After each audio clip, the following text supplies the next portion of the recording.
Assalamualaikum warahmatullahi wabarakatuh. Waalaikumsalam warahmatullahi wabarakatuh. Bismillahirrahmanirrahim. Alhamdulillahirabbil alamin. Al-ayah mab'ad. Anak-anakku sekalian, sebelum kita mulai pembelajaran pada hari ini, marilah kita berdoa bersama-sama yang akan dipimpin oleh ketua kelas. Mas Azizi, mohon dipimpin pembelajaran doa pada hari ini. Ya Pak, sebelum pelajaran dimulai, mari kita berdoa bersama-sama. Bismillahirrahmanirrahim.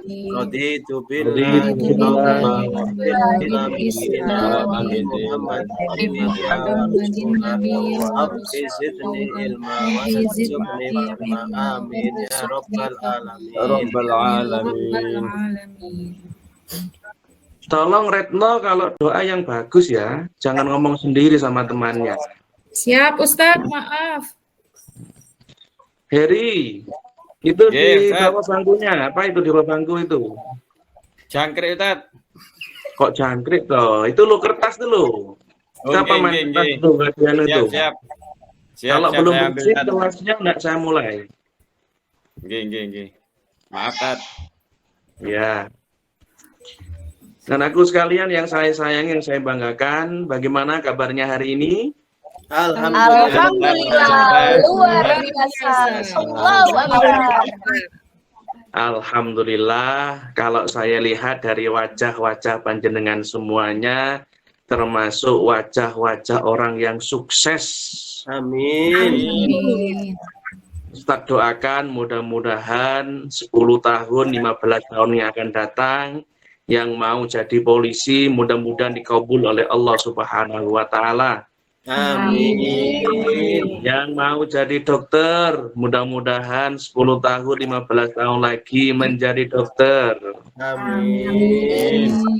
Karena tujuan Ustadznya di sini selaku guru agama, impian Ustadznya adalah bagaimana kalian semuanya nanti bisa sukses sesuai dengan kompetensi panjenengan semua dan dihiasi dengan akhlakul karimah. Amin. Sehat semua kan, Ge? Sehat. Ya, anakku sekalian, pada pertemuan kali ini, ketepatan pada hari ini, bab yang baru. Kemarin kita sudah banyak sekali membahas tentang bagaimana cara menghitung harta warisan,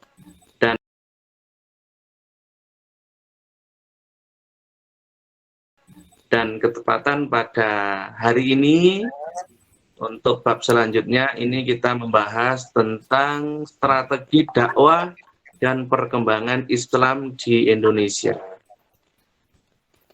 Sebelumnya, agar supaya panjenengan semua ada gambaran, ada dibaca kemarin materinya? Sudah Ustaz. Sampun apa belum? Untuk lebih lancarnya kegiatan pembelajaran pada hari ini, bisa kalian semua melihat video yang sudah saya siapkan dalam slide ini. Nantinya tolong diamati dan diperhatikan. Kelihatan anak-anak? Nggih Pak Ustadz, kelihatan.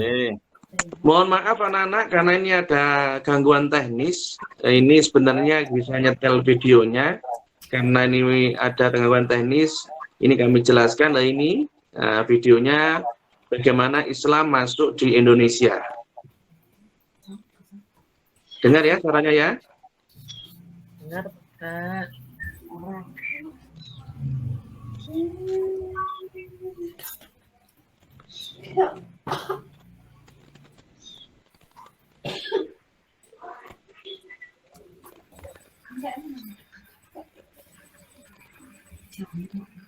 Anak-anakku sekalian yang saya sayangi, coba dari video yang sudah saya tayangkan, mungkin ada gambaran bagaimana sebenarnya Islam ini atau bagaimana Islam itu bisa masuk di Indonesia dan juga bisa pesat perkembangannya di Indonesia. Mungkin ada yang bisa menjawab?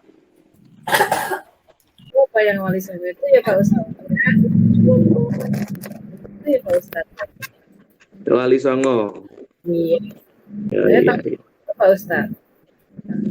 ya sudah, jawaban dari panjenengan semuanya secara garis besar sudah bagus. Coba untuk lebih bagusnya lagi, mari kita bersama-sama sharing, kita belajar bersama bagaimana panjenengan bisa aktif untuk bisa mengkaji, kita belajar bersama tentang materi yang KD 3.8 ya. KD 3.8 ini menganalisis tentang strategi Islam dan perkembangan Islam di Indonesia, dan KD 4.8 itu membahas tentang menyajikan tentang strategi. Saya bagi dulu untuk materinya.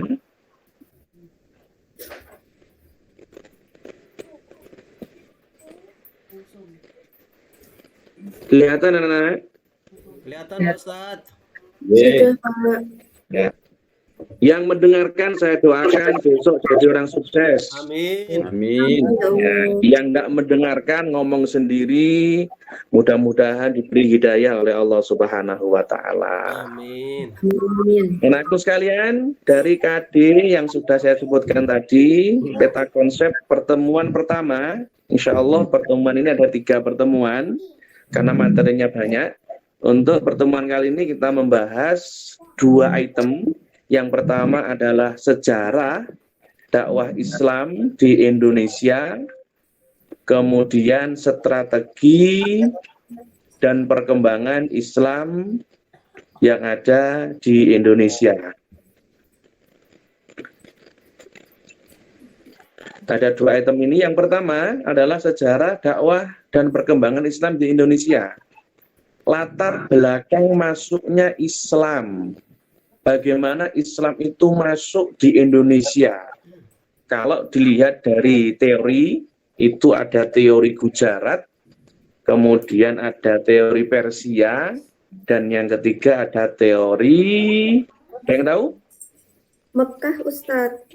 Arab. Maka teorinya teori Arab. Kita bahas yang pertama dulu, nggih. Yang pertama latar belakang masuknya maaf, Islam Pak di Guru. Indonesia. Mohon Nggih. maaf Pak Guru, waktunya kurang 5 menit. Oh, nggih. Mohon maaf. Kenapa orang-orang Islam yang di luar sana kok berpotensi sangat ke Indonesia? Karena memang SDM Indonesia luar biasa, sumber daya alamnya. Makanya di situ jalur yang paling utama adalah jalurnya perdagangan, di mana letak Indonesia ini sangat luar biasa dari sumber daya alamnya. Mengatakan teori Islam itu dari teori Gujarat, Islam itu datangnya dari India. Kemudian teori Persia, Islam itu dari Persia. Dan teori Arab, Islam itu datang ke Indonesia melalui dari negara Arab. Ada beberapa item ini sudah kita jelaskan, okay? Terus kemudian yang kedua, strategi dakwah dan perkembangan Islam di Indonesia. Itu ada strateginya, nak. Ada strateginya, ada caranya. Bagaimana caranya, modelnya kok bisa Islam di Indonesia itu sangat pesat dan berkembang. Yang pertama itu dengan jalur perdagangan.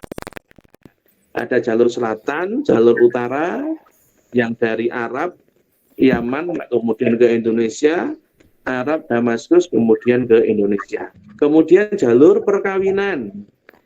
Orang Arab masuk ke Indonesia, menetap beberapa bulan, sehingga menikahi dari pribumi. Kemudian dari tasawuf, jalur tasawuf. Ini banyak berbagai tokoh tasawuf yang masuk ke Indonesia, kemudian juga mengajarkan ilmu-ilmu tasawuf sehingga berkembang di Indonesia. Kemudian jalur pendidikan, di mana seperti Ibnu Battuta ini, yang mubalik ini mendirikan masjid, musola. Dan ada jalur pesantren, mendirikan sebuah pondok pesantren. Di situ ada Raden Rahmat, kemudian Sunan Giri, jalur politik, kemudian yang terakhir adalah seni budaya. Nah ini nak yang kita bahas pada hari ini. Ada 2 item, ada 2 aspek yang kita bahas. Gimana? Ada yang mau ditanyakan dari anak-anak sekalian? Belum ya? Coba sekarang ya untuk selanjutnya tolong sekretarisnya siapa? Nazil apa Retno? Nazil Ustaz. Nazil ya. Sekretaris 1. Ya, tolong Nazil dibentuk sekretaris disebut kelompok nggih. Menjadi 5 kelompok. Ya, metode pembelajaran pada hari ini kita menggunakan metode small discussion group. Nantinya harapannya dengan kelompok-kelompok kecil ini nanti bisa maksimal untuk memahami materi. Sudah, Nazil? Oh ya, bagus. Sip. Tolong lembar kerjanya dibagikan. Kelompok 2 gimana? Sudah selesai kelompok 2, Azizi? Sudah Pak, siap Pak. Kelompok 2, Azizi, sudah selesai? Sudah, alhamdulillah. Allah. Alhamdulillah Kelompok- sudah Pak. Sudah. Sudah. Kelompok 5 sudah? Nazil, kelompok 5 Nazil sudah selesai? Sudah ya, alhamdulillah sudah semua. Tolong dari hasil diskusi dan yang sudah panjenengan tulis di lembar kerja itu ada yang berani di antara kalian perwakilan kelompok untuk bisa merefleksi atau mempresentasikan dulu dari kelompok 2. Oh ya. Ya, tepuk tangan untuk kelompok 2. Bagus, luar biasa penampilannya. Ternyata cara penyampaiannya, presentasinya, kemudian media pembelajarannya ternyata. Terima kasih untuk refleksi pada hari ini. Mari kesimpulannya adalah Islam masuk di Indonesia.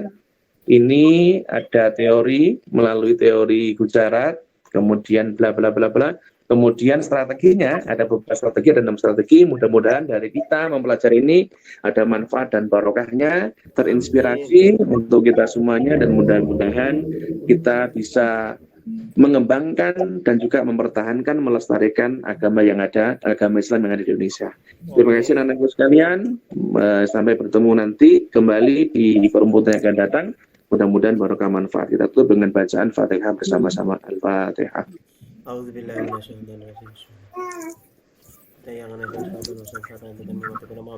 Amin.